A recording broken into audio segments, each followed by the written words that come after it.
Hola, ¿qué tal, lectores de AF Medios? Agradecemos el favor de su atención en esta noche de Focus. Y como todos los miércoles a las 8 de la noche, pues es un gusto platicar y saludar a Rubén. ¿Cómo estás, Muy Rubén? bien, muchas gracias, Saúl. Muchos Gracias. temas que platicar este miércoles. Sí, claro, se han Se ha juntado. movido mucho la agenda desde lo internacional, nacional y por supuesto local. Y hay un tema que pues ya está a la vuelta de la esquina y sigue dando problemas. Seguimos arrastrando problemas de fondo que no se vieron al principio, como es el tema de la elección del Poder Judicial. Y ya surgieron temas que ya son un escándalo no solo nacional, a nivel internacional. Prácticamente aspirantes a jueces y magistrados señalados por diferentes temas y diferentes delitos en el país. Entonces esto ya ha dado un vuelco importante en tema relevante y que está a la vuelta de la esquina, como es la elección. Sí, vaya, y aquí lo más delicado del asunto es de que los representantes del Poder Legislativo, como es nuestro infaltable Noroña, se lanzaron contra el Instituto Nacional Electoral, ¿no? Porque cuando se hizo público todo este listado de candidatos irregulares, algunos de ellos que habían sido inclusive, tenían antecedentes penales, alguno que fue detenido en Estados Unidos, algunos vinculados con la defensa de líderes de organizaciones de tipo criminal, etcétera, etcétera, pues intentaron, estos líderes legislativos intentaron que el Instituto Nacional Electoral les quitara el registro a estos personajes, que son bastantes, ¿verdad? Y el Instituto Electoral dijo, bueno, pues yo no puedo hacer eso. Yo ya están en las actas, yo cuando se termine la elección, pues revisamos. Y bueno, vi una declaración por ahí de Noroña diciendo que eso no, estaba muy mal, que iban a recurrir al Tribunal Electoral. Pero lo que nunca dicen es que ellos permitieron que esos candidatos se incrustaran. Es decir, los candidatos aprobados por el propio Poder Legislativo, los candidatos fueron aprobados por el Poder Ejecutivo y por el Poder Judicial.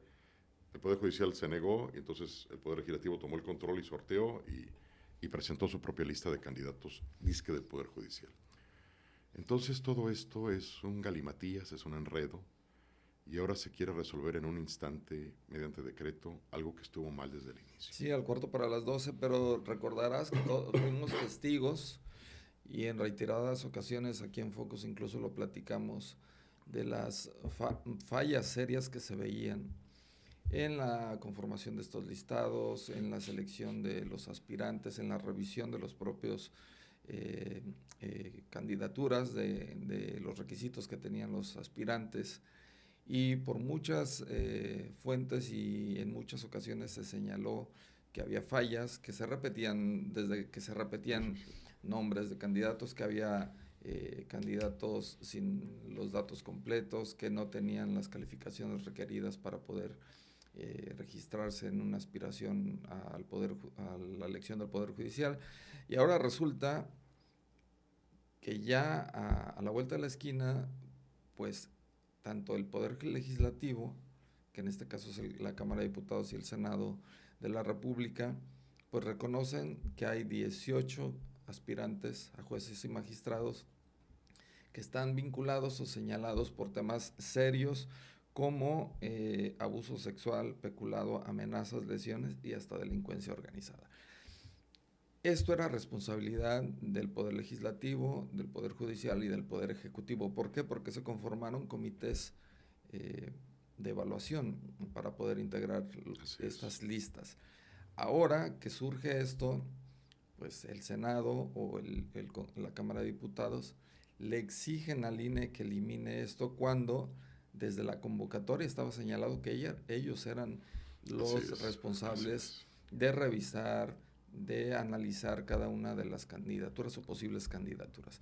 Así El INE es. les responde o el INE se deslinda y dice, bueno, es responsabilidad de ustedes, nosotros no podemos anular una candidatura dentro ya del proceso electoral.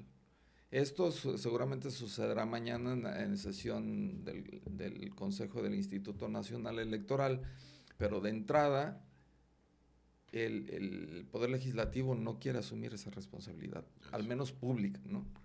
Así es, están achacando la responsabilidad al Instituto Electoral. Aquí hay algo que a mí me preocupa en términos de teoría política y constitucional. Ok, no se van a eliminar estos perfiles, que fueron perfiles que se colaron, digámoslo así, que van a participar en el proceso, son muchos, y entonces van a ser votados. ¿Qué tal si alguno de ellos gana? Aquí nos enfrentaremos a un escenario de crisis constitucional, bueno, cuando menos legal, porque entonces, si ya ganaste, ya fuiste refrendado por la soberanía, si ya el pueblo te votó, ahora te van a quitar. Va a haber ahí un conflicto, porque obviamente los ganadores pues se van a defender, van a decir, oye, a mí ya me votó la sociedad. Claro. Yo ya pasé todos los procedimientos, ya pasé por el comité, que después ustedes dijeron que yo no era apto, eso es otra cosa. Sí, pero yo ya pasé por todos los requisitos, ya me registré, ya competí y ya gané. Ahora, ¿cómo me vas a quitar la magistratura que gané? O la responsabilidad judicial que gané. Aquí va a haber un problema, y esto no es más que una consecuencia final de un proceso que debió haberse hecho de mejor forma, sin tantas prisas, más cuidado. Yo creo que la reforma judicial era necesaria, pero no desde un punto de vista único.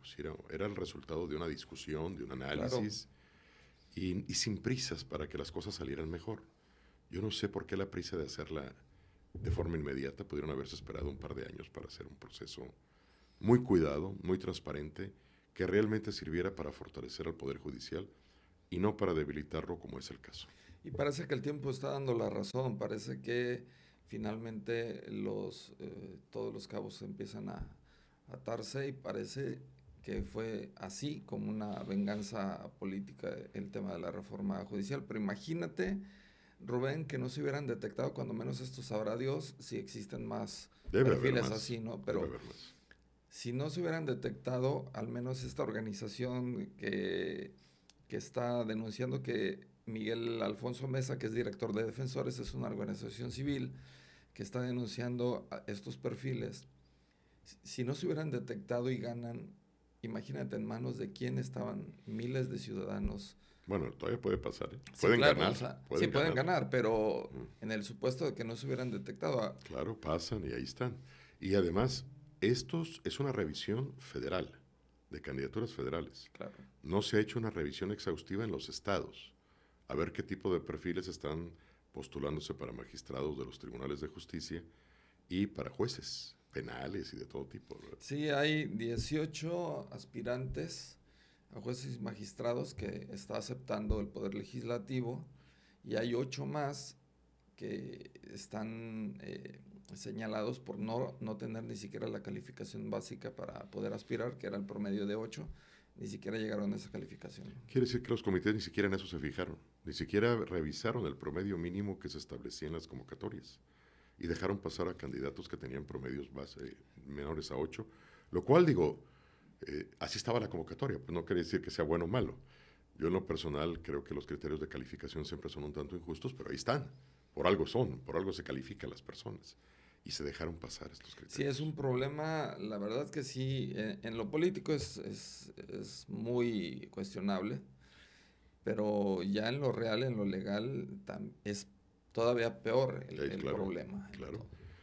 Y bueno, esto nos dio la razón, que aquí lo comentamos muy a tiempo, que esta elección no estaba cuidada, no fue cuidada, no fue supervisada de una forma adecuada para garantizar su talante democrático. Y ahora tenemos un problemonón a prácticamente, ¿qué será? ¿Es menos de un mes? Sí, menos de un mes. Para la elección que vaya, todo parece indicar que va a ser un fracaso. La propia presidenta Sheinbaum ya dijo que ella espera como que se vote el 5% o algo así, dijo, del padrón electoral. Para ella ya es un éxito, lo cual, bueno, es muy discutible. Va a ser una elección muy cara, con un porcentaje mínimo de participación, quizás. Y bueno, se abre la puerta a que los partidos promuevan a sus propios candidatos, a sus propios perfiles, y esto es algo que no debió pasar. Creo que la democracia se puede destruir alentando o invocando a la misma democracia. En nombre de la democracia. En nombre de la democracia. Puedes destruirla, ¿no? Puedes destruir la propia democracia. Y ya ha pasado. Es una paradoja, pero es cierto. Ya ha pasado. Claro que sí, ya ha pasado en la historia. Y ahora, hoy cuestionaban al presidente del Senado y él se exculpaba o señalaba y aventaba la bolita literalmente al Instituto Nacional Electoral, pero incluso él pareciera que desconocía, pero decía, ¿dónde dice la ley que el INE no puede eliminar en este momento las candidaturas? Y una reportera le señala, pues desde la misma convocatoria está, ¿no? Claro, O sea, ahí está. Sí, lo que pasa es que quieren echarle la culpa al INE de lo que va a salir mal, porque van a salir las cosas mal. sí, Y claro. bueno, pero ahí estamos. Oye, y otro tema que surgió pues estos días, que primero fue un trascendido, después salieron unas fotografías y finalmente ayer el periódico ABC de España confirma, señala que hizo unas consultas al más alto nivel de la diplomacia en España y confirma que la esposa del expresidente Andrés Manuel López Obrador, Beatriz Gutiérrez, ha solicitado o ha iniciado el proceso para adquirir la nacionalidad española. Sí, bueno, se ha comentado bastante. Yo, la verdad, tuve la esperanza de que no fuera cierto este trascendido. Yo hasta escribí un artículo en AF Medios, en mi columna semanal, diciendo pues que yo inclusive deseaba que no fuera real, porque me parecía una muestra muy alta de incongruencia personal y de hecho hasta institucional. Porque la señora, bueno, fue una de las promotoras, hay videos, hay testimonios, lo dijo con sus propias palabras, que exigía de España una disculpa pública, en lo cual la secundó el entonces presidente Andrés Manuel López Obrador, una disculpa por las matanzas que se generaron en la conquista, lo cual es un absurdo histórico, ¿sí? Tú no puedes pedirle a los españoles actuales que se disculpen por lo que hicieron Hace 500 los años. españoles de hace 500 años, porque tanto los españoles actuales como nosotros somos descendientes de los mismos españoles de hace 500 Somos años. lo mismo, ¿no? Somos descendientes igual. Nosotros tenemos otra constitución biológica por el cruce con los pueblos indígenas originarios de América. Pero, a final de cuentas, también tenemos un antepasado español en estas lides. Y esto es tan absurdo como que ahorita los propios españoles o los franceses o los portugueses le pidan al jefe de Estado italiano disculpas por la conquista romana de sus países. Claro. Y el jefe de Estado italiano dirá, oigan, pero tanto ustedes como nosotros los italianos somos descendientes de los romanos, ¿cómo les vamos a pedir disculpas? Es exactamente así de absurdo. Pero bueno, esto fue un discurso con una naturaleza un poco populista, un poco de simplificación histórica, pero la señora esposa del expresidente Andrés Manuel López Obrador fue una de las protagonistas de este debate, pidiéndole al rey de España disculpas por lo que se había cometido en México. El presidente de España no se disculpó, claro. Sobre todo desde su aspecto de escritora, historiadora, ¿no? Ella avalando mucho y siempre respaldando los dichos de su esposo, Claro. que también los dos tienen ascendencia española, ¿no? Andrés Sí, Manuel. de hecho. Digo, a mí me daría pena ser historiador y pedir disculpas al rey de España por la conquista de México, pero bueno, eso es otra cosa. Aquí hay dos temas que sí hay que separar y señalar.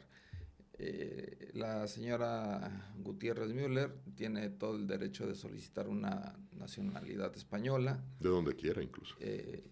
Tiene ascendencia por parte de abuelos, puede buscar esa documentación del gobierno de España o de la nacionalidad española. Ah, sí, porque hay una ley que permite que tú, si tienes antepasados españoles, puedas solicitar esa nacionalidad. Exactamente.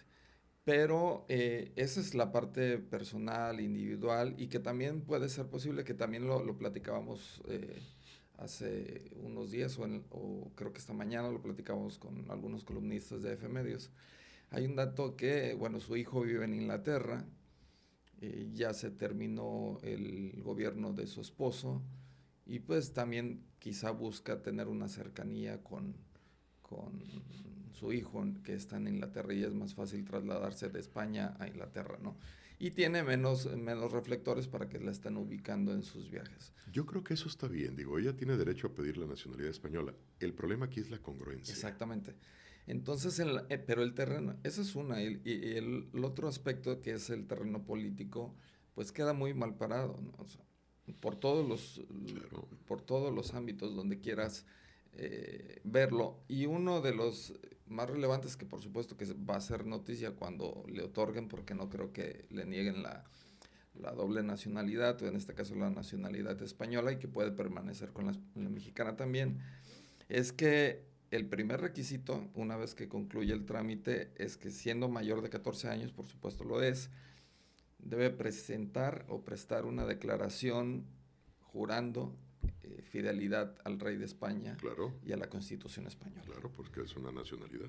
Entonces, tanto cuestionó al rey de España que ahora va a tener que jurar fidelidad al rey de España, ¿no? Fíjate que es un poquito, imaginemos un caso, Esaú, para efectos de comprensión general. Es como si una persona renegara de su padre o de su abuelo y dijera increpaciones y le quisiera que le pidiera disculpas porque embarazó a su abuelita y la abandonó y fue muy cruel con ella. Y se avienta una discusión en medios de comunicación muy fuerte contra el abuelito. Y después va y le solicita al abuelito vivir en su casa. Es exactamente lo que está pasando aquí. Es decir, estamos defenestrando, acusando, exigiéndole al rey de España disculpas, y después vamos y le solicitamos la nacionalidad y vamos a jurarle lealtad a cambio de esa concesión de nacionalidad. Me parece que es algo incongruente, pero bueno, mira, Esaú, sinceramente, estamos en un momento en la vida política y en la vida social que al parecer la congruencia no existe. Un viejo gobernador de la Revolución de San Luis Potosí decía, la moral es un árbol que da moras en la política. Y un intelectual colimense bastante conocido, que no voy a citar porque no quiero que ponerlo en entredicho ni ninguna cosa, pero decía, entonces la congruencia a veces es un árbol que da congrios, no es otra cosa. Estamos en un momento en el que se cambian perfiles, se cambian afinidades, se cambian partidos, se cambia uno de todo, hasta de sexo. Entonces, creo que no se le puede exigir a la señora Beatriz que sea congruente en estos tiempos. Pero bueno, esto nos debe de indicar a los mexicanos que a veces lo que dicen los funcionarios, los jefes de Estado, pues se responde a un interés muy inmediato. Y no significa que realmente creen en lo que están diciendo. Y eso es terrible. No, y además hay que aclarar que, bueno, México no fue colonia, México era España. O sea, lo que ahora conocemos como México era el virreinato de España, o sea, era España, no era una colonia. Sí, era parte del propio imperio español. Era parte del propio territorio español, o sea, todo esto que conocemos como México. Y hace unos meses, no sé si recordarás, en una entrevista y plática con Irene Vallejo, yo le pregunté sobre esto, y decía que era prácticamente imposible dividirnos o concebirnos los mexicanos y los españoles como entes distintos cuando somos lo mismo, ¿no? Que nos une tanta historia, el idioma, y que tanto México ha sido refugio de españoles como España refugio de mexicanos. Nos une el idioma, la religión, una manera de ver el mundo, el derecho, porque tenemos un derecho derivado del derecho hispánico, costumbres institucionales. Por medio de España entró la tradición occidental a nuestro país. Claro. Somos occidentales precisamente por vía española, y con esa occidentalidad nos ligamos a Roma y nos ligamos a Grecia por medio de España. Entonces, bueno, renegar del pasado español me parece un despropósito, algo fuera de lugar en términos históricos. No quiere decir que no reconozcamos la injusticia de la conquista. Sí, claro, la conquista fue una injusticia. Sufrieron muchos indígenas, que es también nuestra otra mitad. Es una mitad dolorosa. Pero bueno, a final de cuentas somos mestizos. Y parte de nuestros antepasados son españoles. Y por ahí un amigo nuestro decía un día, es que es muy esquizofrénico renegar de nuestro pasado español. Es como si renegáramos de un antepasado que estaba peleado con otro antepasado nuestro. ¿No? Y estamos entre los dos. Pero a final de cuentas deberíamos ya limar esas asperezas históricas para poder arrimar una plena comprensión de nuestro sentido, de nuestro ser, porque nuestro ser es un ser híbrido, hispánico, pero también indígena. Pues este tema va a dar mucho de qué hablar en los próximos meses. Seguramente va a tardar unos 3 meses el proceso, si no es que menos. Desconocemos en qué término va o en qué proceso está justamente. Pero bueno, sí llamó la atención que inmediatamente todos los seguidores de la 4T negaron el hecho, señalaron que era imposible. y bueno, más tardaron en desmentirlo ellos, que salieran las primeras fotografías y después un periódico español lo confirmara, ¿no? Y tomando y siguiendo con esta línea de estos temas incongruentes y controversiales, bueno, pues surgió otra declaración de Paco Ignacio Taibo precisamente en el Congreso Nacional de Morena, que la verdad es muy lamentable. Entre muchas que ha hecho, ya lleva varias. Sí, ya parece que es la tónica de él. Me duele mucho escuchar ese tipo de comentarios y aseveraciones de Paco Ignacio Taibo, pero ya, parece la tónica. Pide la nacionalización de TV Azteca, de un medio de comunicación. Esto ya es prácticamente el colmo, la locura de Paco Ignacio Taibo, ¿no? Sí, vaya, ya ha hecho muchas cosas. Es muy triste porque también aquí aparecen ciertos visos de incongruencia, bastante lamentables, ¿no? Por ejemplo, en un documental que yo vi de Paco Ignacio Taibo, por cierto, yo soy un lector de él, he leído prácticamente todos sus libros. Algunos me han gustado, otros no. Luego te comentaré por qué no me gustan. Los últimos me parecen algo especial, algo raro para un historiador. Pero Paco Ignacio Taibo, en un documental que se hizo, tomando como base uno de sus libros, cuando habla de la Reforma, el documental se llama Patria, hace un elogio bastante merecido del gran periodista de la Reforma, Francisco Zarco. Sí. Y dice que, bueno, Francisco Zarco ha sido el ángel tutelar de los derechos más importantes del pueblo de México, entre ellos el vital, que es la libertad de difusión de las ideas, la libertad de prensa, la libertad de decir las cosas. Precisamente hace unos días, el 3 de mayo, ¿no? Así es. La libertad de expresión, decía Francisco Zarco, y Paco Ignacio lo ha repetido muchas veces, es la base de todas las libertades, y es cierto. Si no hay libertad de expresión, no hay otra libertad. No hay otra libertad. No podemos basarla. Y de repente veo que él está proponiendo en el Consejo o en la Asamblea, no sé qué, de Morena, propone que pues Morena se ponga a discutir sobre la posibilidad de nacionalizar esa televisora. Quizás porque la televisora pues ha tenido un sentido de tipo liberal ajeno a los propósitos y crítico de Morena. al sistema, ¿no? Muy crítico al sistema. Dijo, no puede ser que alguien diga un argumento antiliberal, contrario a la libertad de expresión, después de haber adulado a Francisco Zarco. Es una incongruencia total. ¿Qué es entonces la libertad de expresión? ¿Que un medio solamente me eche porras? ¿Que solamente coincida conmigo? ¿Que siempre piense solamente como pienso yo? Eso es un absurdo. Quiere decir que un medio que no piensa como pienso yo debe ser cerrado, nacionalizado, estatizado, controlado por el Estado.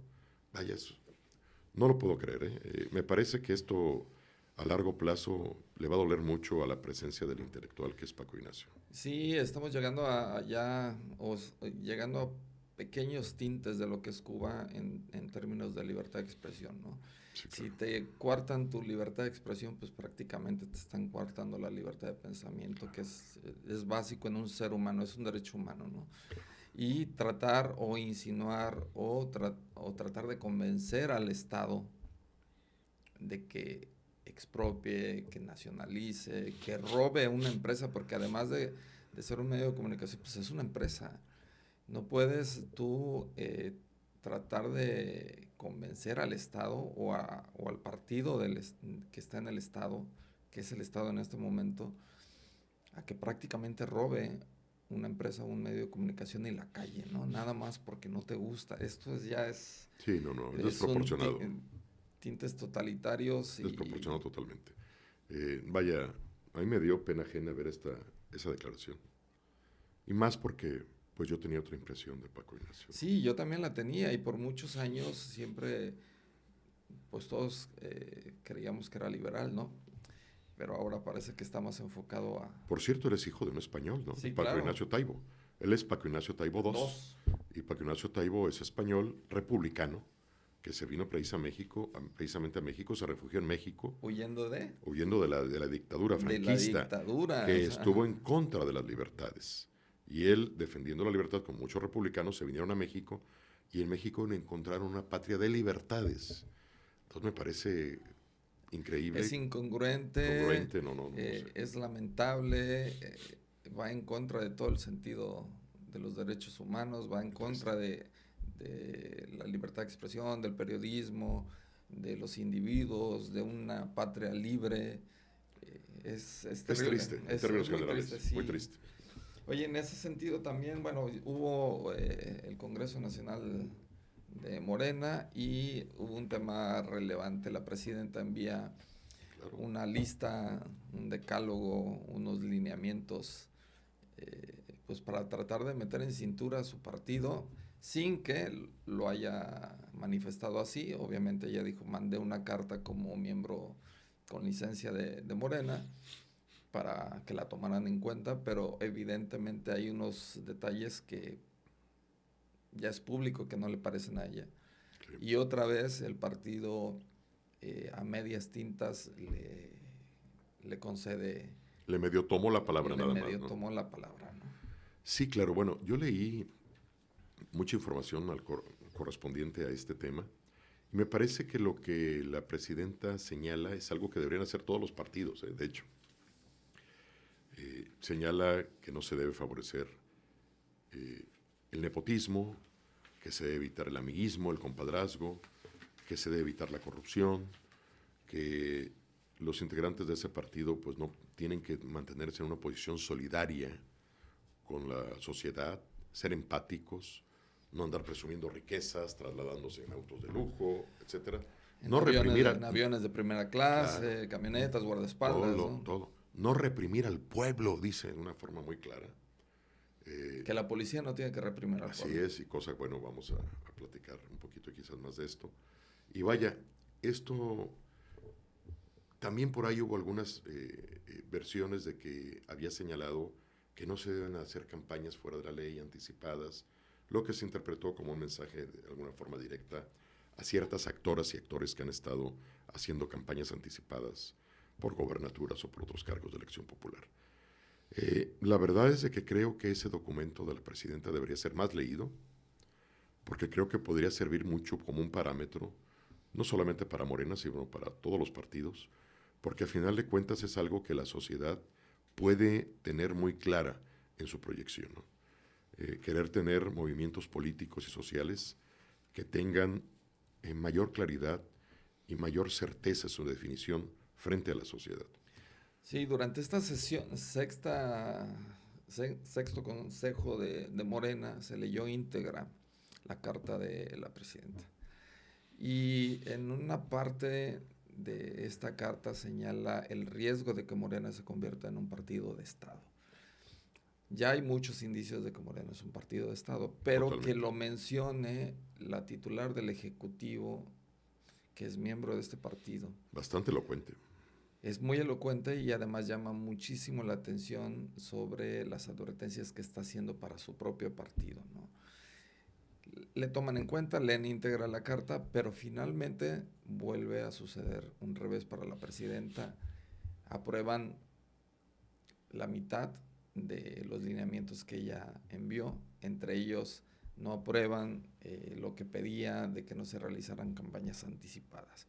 Parece que el propio partido de la presidenta es su enemigo, ¿no? Parece que es más contrario a la presidenta, su partido, que incluso los otros partidos, ¿no? Sí, es algo un poquito extraño porque yo hubiera esperado un respaldo total a las palabras de la presidenta, ¿no? A todo, ¿no? Porque además son cosas válidas. Eso pasaba, ¿no? Bueno, sí, claro. Y los presidentes siempre han tenido una gran influencia en sus partidos políticos. Sí, claro. Se convierten en el jefe de su partido. De alguna forma son los jefes naturales, ¿no? De los partidos políticos que los llevaron al poder. Claro, siempre hay un margen ahí de negociación con los grupos internos, etcétera, pero siempre hay una influencia muy poderosa. Y aquí en este caso, yo no vi algunos lineamientos que fueran peligrosos para Morena por parte de la presidenta. Al contrario, creo que lo hubieran fortalecido mucho como partido político. También me llamó mucho la atención esa declaración, que ella no quiere que Morena sea concebido como un partido de Estado, ¿verdad? Sino que sea concebido como un partido competitivo, que en ese momento tiene la mayoría política, lo cual me parecería muy saludable si fuera real. Por desgracia, las señales que se ven es que Morena se está convirtiendo en un partido de Estado. Sí, claro. Ya domina el Poder Ejecutivo, ya domina el Poder Legislativo, va a dominar el Poder Judicial. Aparente, teóricamente ahorita el Poder Judicial, porque es el partido que está generando todos los listados, etcétera, etcétera. Y lo que se ha discutido mucho en torno a la elección del Poder Judicial. Domina la gran mayoría de las gobernaturas. Vaya, entonces, Morena se está convirtiendo en un partido de Estado, pero es muy saludable que la presidenta esté diciendo, no quiero que se convierta en un partido de Estado. Me parece una señal que vale la pena que se siga reflexionando sobre ello. Sí, pero sí llama mucho la atención que no le concedan o no le aprueben prácticamente todo y sean una competencia. Sí se nota una competencia real dentro de Morena hacia ella. Por supuesto que hay un gran margen de este partido que sigue pues respetando o escuchando o obedeciendo a Andrés Manuel López Obrador. O diciendo que lo hacen, ¿no? O diciendo que lo hacen. Hay políticos que a lo mejor se ostentan como que son los que platican con el presidente Andrés Manuel López Obrador y a lo mejor ni cierto es, pero ellos se ostentan como parte de esa corriente, ¿no? Sí, pero siempre le mete ruido y no creo que le haya parecido tampoco la presidenta, ¿no? No, va a ser interesante lo Sí, que sigue. oye, y en temas locales, bueno, pues surgió algo en Manzanillo el pasado fin de semana, hubo un concierto de un grupo regiomontano, el Gran Silencio en Manzanillo, y pues un policía que no entendió de qué se tratan los conciertos de rock, de ska, pensó que el concierto estaba en una bronca y era slam y lanzó gas pimienta. Entonces esto ya eh, generó muchas críticas por un lado, ¿no? Sí, claro, porque ya es la segunda vez que se usa gas pimienta contra la población. Habrá que recordar que en una manifestación de mujeres se usó gas precisamente para dispersar a las mujeres, que fue la de hace 2 años. Sí, el 8M de... Y ahora ocurre esto en Manzanillo. Yo leí por ahí que no solamente fue un policía, que fueron varios los que hicieron esa táctica. Y aquí, bueno, aquí valía la pena reflexionar. Las autoridades de seguridad pública siempre deben de tener una comunicación muy precisa con los organizadores de eventos masivos, en este caso el propio ayuntamiento, el área cultural o de festejos del propio ayuntamiento de Manzanillo, porque tiene que haber un responsable cultural que esté cuidando precisamente que la policía no vaya a hacer algo fuera de lugar. Eso siempre tiene que ocurrir, esa comunicación. Por experiencia propia sé que siempre hay que tener reuniones con los policías, con las autoridades de seguridad pública, para que se explique con mucho detalle qué es lo que va a pasar, qué es lo que va a haber, qué grupos van a venir. Sí, los escenarios posibles, ¿no? Lo que va a venir, para que los policías estén concientizados de que no todo lo que vayan a ver puede ser motivo de riesgo. Y para que la actuación de los policías esté muy subordinada a las autoridades responsables de la organización y de la logística de un evento masivo. Si no se hizo esta cadena, hay un error ahí. Hay un error de inexperiencia, no lo sé. Pero esto llevó a un escenario represivo. Y acabamos de leer que uno de los principios que presenta la presidenta Sheinbaum a las autoridades y a los gobiernos emanados de Morena es no reprimir con policía a la población. Pues vaya, pues es algo grave, es algo delicado. Y esto es una represión. Si se avienta gas es una represión. Sí, el altercado bueno, o el incidente duró cerca de 15 minutos e incluso hubo conato de bronca entre algunos asistentes jóvenes hombres con uno de los policías. Se calmó todo, después pudo cerrarse el concierto. Cabe señalar que inmediatamente sí es notorio que la presidenta de Manzanillo inmediatamente emitió un comunicado lamentando el hecho, señalando que estaba en contacto con las personas afectadas, que lamentaba y que se iba a abrir una carpeta de investigación o un protocolo de investigación interno con la policía. No se ha informado todavía qué pase, pero bueno, sí, ya van 2 ocasiones que sucede, ¿no? Es por desgracia, digo, y bueno, esto tiene que servir como una experiencia para que no vaya a haber una tercera. Sí, afortunadamente no pasó a mayores, no llegaron a los golpes los jóvenes asistentes ni la policía, se calmó, incluso algunos elementos de policía reaccionaron inmediatamente, incluso separaron a uno de los que había lanzado el gas pimienta, y bueno, eso sirvió también para mitigar un poquito el tema, pero bueno, la Comisión de Derechos Humanos del Estado de Colima también ya abrió un oficio, Una carpeta de... una carpeta de investigación por oficio, por las denuncias públicas, y señala que ya se le notificó al ayuntamiento. Entonces ya veremos en los próximos días qué sucede con este tema. Claro, y también capacitar bien a las policías para evitar que a las primeras de cambio reaccionen con una actitud represiva, ¿no?